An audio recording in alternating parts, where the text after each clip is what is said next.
Welcome back to New Rockstars. I'm Erik Voss, and Ant-Man and the Wasp: Quantumania is creating new questions of logic and physics that will not be able to be settled by putting quantum in front of everything. We're now in our final throes of the film's marketing life cycle, with daily promos teasing different snippets of the movie, some more spoilery than others, but thankfully for this movie, nothing really that earlier trailers haven't shown us, but one recurring focus has been on Giant Scott rampaging through the quantum realm, leading to the question, if the quantum realm is located between atoms, accessed by shrinking smaller and smaller and smaller, how is Scott able to resize to be larger relative to this quantum realm city so easily? Is he able to control his resizing by just the tiniest increments? Like to enlarge by 0.00001 nanometer? Is his resizing proportional to the size of whatever his current surroundings are? If he were to hold the resizing button for too long, would he grow too big and crush these cities? Why is it Marvel's Ant-Man movies that create the biggest plot holes? Well, I'm gonna break down Quantumania's new Pym tech logic, because actually the answer to this question takes us to even crazier places. And speaking of going to crazier places, a reminder to subscribe to our new channel, The Deep Dive, where you'll be able to see my live breakdown of Quantumania the morning of February 17th. Ask me all your questions in real time as I take you behind the scenes of my insanity. Okay, in the past week, we got a new Quantumania promo that showed Scott going full Godzilla on the quantum realm city.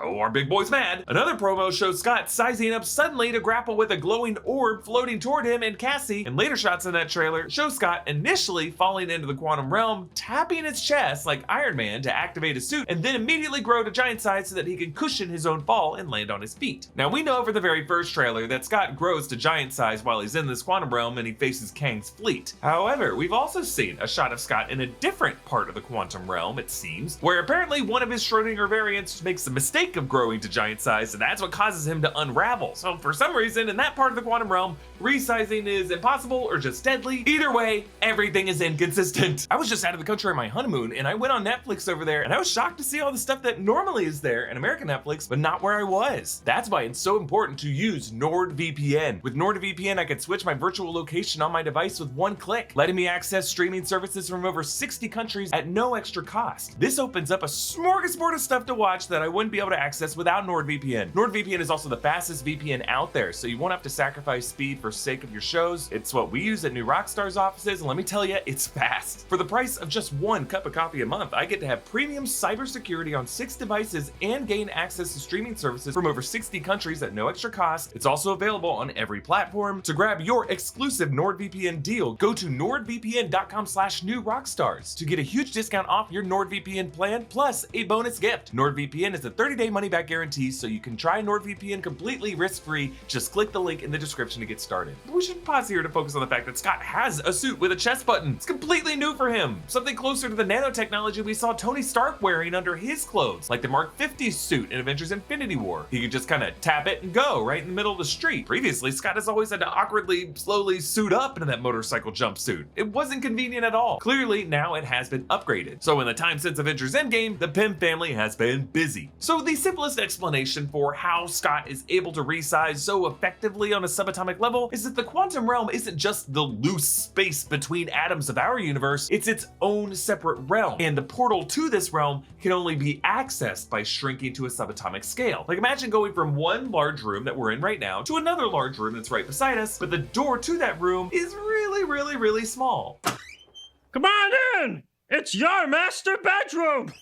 Ow, my nose! In 2018's Ant-Man and the Wasp, when Hank Pym enters the quantum realm, we clearly see it passing through some barrier membrane, which bends from the momentum of the ship and then pierces to let him through and seals after he passes. So once you're on the other side of that door, you're in a new realm and you can grow and shrink as you normally would when you're in that realm. Though, obviously, once you're in this realm, the topography and the physics of it have their own surreal qualities. Actually, the acid trip that was a quantum realm in the 2018 film seems to now have a more tangible structure. There's flora, there's fauna, there's civilizations with bars and organized militaries. So clearly, gravity and breathable air must exist. Also, we know that growing and shrinking must be possible from the 2018 film. Remember when Hank and Janet left the quantum realm in that shuttle, the shuttle began to grow a few sizes as it was still on its way out of the quantum realm. Really, all this brings up the mystery of the general layout and the map of the multiverse in the MCU, and how realms like the quantum realm fit into the universes, like the alternate universes we saw in Doctor Strange and the Multiverse of Madness. Where